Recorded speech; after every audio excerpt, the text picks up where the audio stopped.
Hello বন্ধুরা, আজ আমি তোমাদেরকে ধোসা বানিয়ে দেখাচ্ছি। তোমরা সাথে থাকো, দেখো আমি কি করে ধোসাটা বানাই। প্রথমে আমি কড়াইতে তেল দিয়ে দিচ্ছি, সাদা তেল দিয়ে দিলাম। আর এর মধ্যে আমি সর্ষে ফোড়নে দিচ্ছি, একটা শুকনো লঙ্কা দিয়ে দিলাম, একটা শুকনো লঙ্কা, কটা কাঁচা লঙ্কা, টমেটো কুচি আর এই হিং দিয়ে এটাকে আমি একটু ভেজে নিচ্ছি। এই কটা কারি পাতা এর মধ্যে দিয়ে দিচ্ছি। আমার ফোড়নটা ভাজা হয়ে গেছে। এবারে আমি এই সবজি কেটে রেখেছি, গাজর, কোয়াশ, সজনে, বিনস, এগুলো আমি সব দিয়ে দিচ্ছি। আর বেগুন দিয়ে আর স্বাদ মতো নুন দিয়ে দিচ্ছি।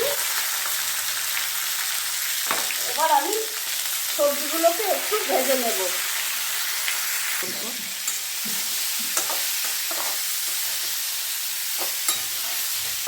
অরহর ডাল সেদ্ধ করে রেখেছি, সেটাকে আমি এই সবজির মধ্যে দিয়ে দিচ্ছি।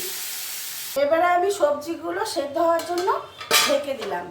সবজিটা বন্ধুরা, এক সাইডে সাম্বারটা সেদ্ধ হচ্ছে, আমি আর এক সাইডে ধোসার ভেতরে যে মশলাটা দেব সেটা তৈরি করে নিচ্ছি। প্রথমে আমি ঘি দিয়ে দিলাম ফ্রাই প্যানে।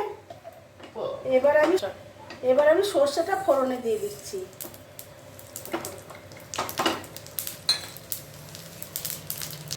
আমার ফোড়নটা ভাজা হয়ে গেছে। এবার আমি লঙ্কা কুচিটা দিয়ে দিচ্ছি।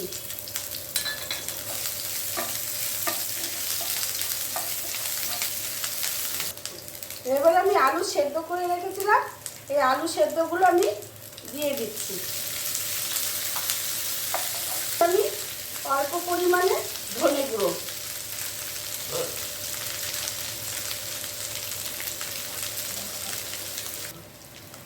এবারে আমি অল্প হলুদ দিয়ে দিলাম, অল্প চাট মশলা দিয়ে দিচ্ছি, অল্প গরম মশলা দিয়ে দিচ্ছি, স্বাদ মতো নুন দিয়ে দিচ্ছি। এবারে এটাকে আমি একটু কষিয়ে নেব। এর মধ্যে আমি লেবুর রস করে রেখেছিলাম, লেবুর রসটা দিয়ে দিলাম। আর ধনেপাতা কুচি দিয়ে এটাকে নেড়ে নেব।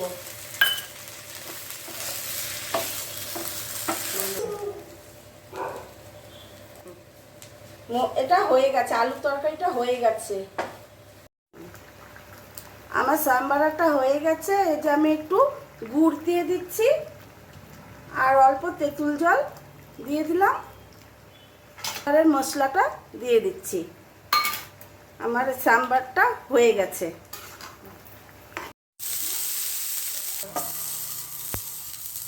চালটা একটু বেশি দিলাম।